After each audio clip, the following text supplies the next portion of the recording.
Prologue. My first suspicions that Satanists were actually running the show came around age 12. I was thrilled, as I was still pretty well under the mind control illusion, that there are only two choices, Sky Daddy or no Sky Daddy, and was rooting for Team No Sky Daddy. After the nightly news on a Sunday, a National Geographic special sponsored by Disney came on for an hour just prior to prime time. I soon learned of and witnessed practically all of the fascinating behaviors of bonobos, probably called monkeys then, later chimps, and I believe now distinctly bonobos, and how they were, and probably still are, speculated to be the closest living creature with a common human ancestor or the most similar genetic makeup or something. I remember thinking I was supposed to believe that bonobos were my actual ancient ancestors. Bonobos have a matriarchal society that seemed rather harsh to me, sending adolescent females out to wander the jungle in search of a new family once the alpha female became seemingly jealous enough.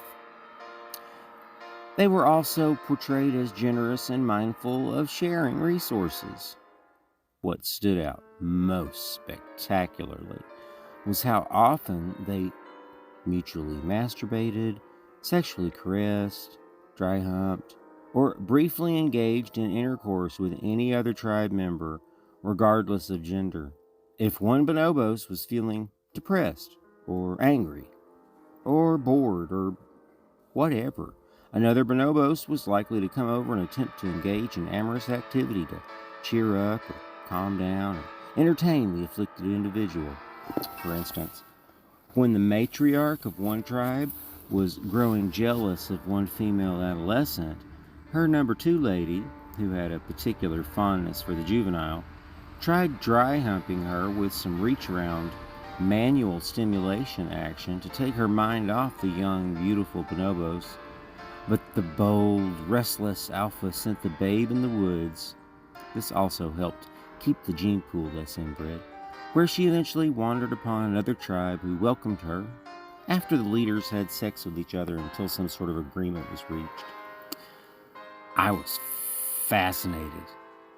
Also, I knew Satanists were involved. They had to be. I speculated that if just 1 out of 10 positions of power were filled with key institutions or corporations, then that would be enough to control pretty much all of culture. I still saw it as a battle that the Satanists were trying to win.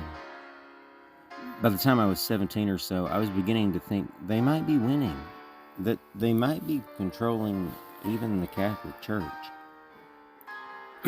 Somewhere in my early 20s, I was told Satanism and anarchism were at odds with each other, which I believed was akin to how communism was supposed to be at odds with anarchism, the actual inevitable result of communism, even though I hadn't yet consciously, completely comprehended how yet. It was around this time that I stumbled upon a David Icke book that explained the global power structure more sensibly than I'd yet seen.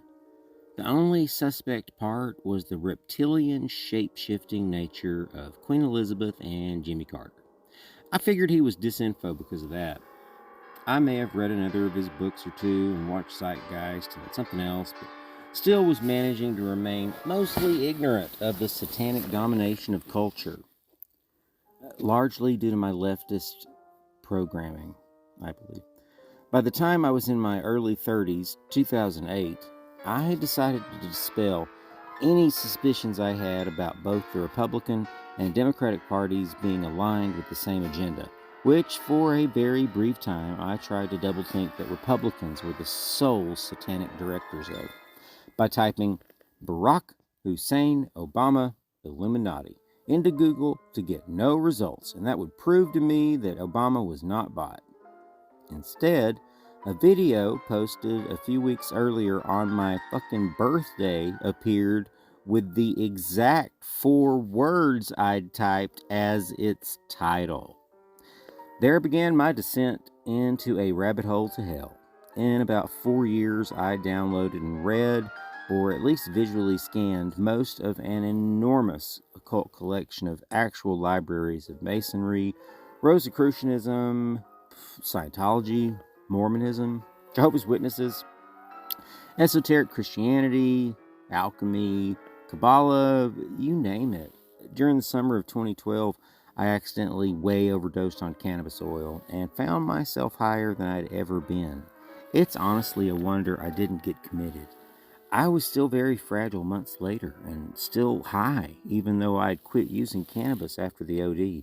I was kind of afraid of weed for a while.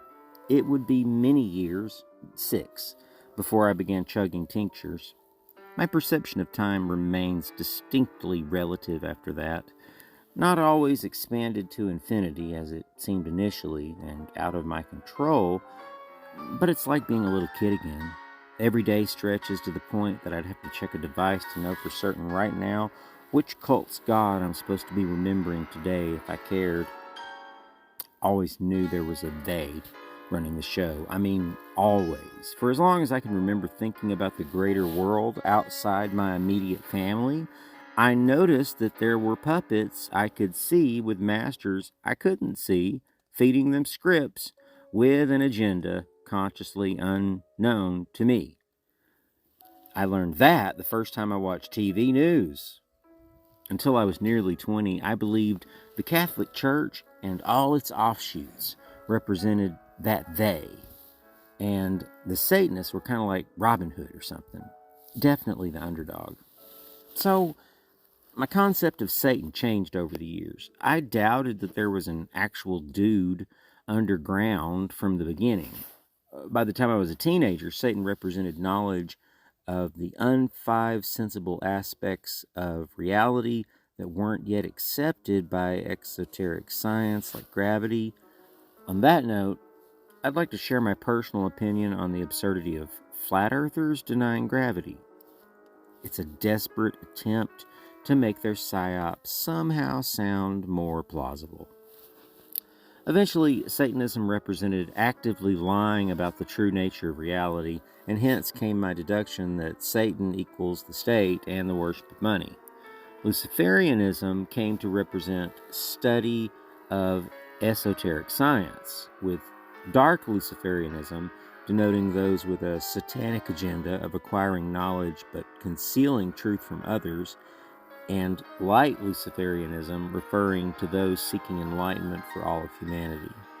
The difference between Luciferians and Satanists is that most Luciferians understand natural law better and know that there are consequences of their thoughts, feelings, and actions that go far beyond those resulting from direct punishment or rewards by other humans.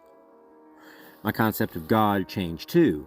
As with Satan, I always doubted the existence of an actual dude in the sky. The more I read the Bible, the more I decided that dude was kind of a dick anyway, so if there was a heaven and hell, I'd just as soon hang out with the cool people.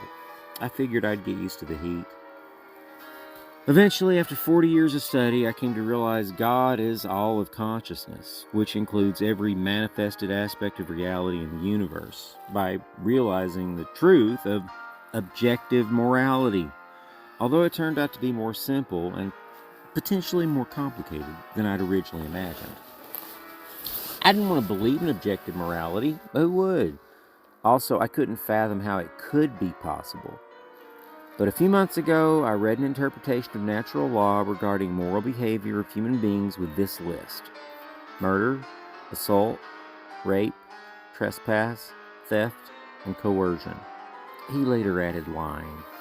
With the principle of self-defense in mind, this means don't steal life, safety, sexual union, space, stuff, will, or truth from others or oneself. I decided I'd give that a try. Within a month, I decided from personal experience that this dude was basically correct. I didn't understand how, but it just felt right to be good. I re-examined my life experiences, and those guidelines were pretty close. Not 100%, but close enough. If everyone figured this out, then we'd have a great society. So I started telling anyone who'd listen until they wouldn't. It was during this exercise that I realized my consciousness was expanding from my efforts to expand consciousness in others. Almost immediately, I realized that the theory of unified consciousness, the entire universe being one consciousness, and desiring expansion explained everything. The instances in my life that hadn't fallen into the above guidelines but felt correct according to my conscience made perfect sense once expansion of consciousness was recognized as morally good and constriction as morally bad. Also, the ends justify the means. And since consciousness is omnipotent, omniscient, omnipresent, indestructible, indomitable, etc., and is beyond winning or losing or other typically unenlightened perceptions of good and evil, it's technically all good, despite particular individuals or groups, species, preferences.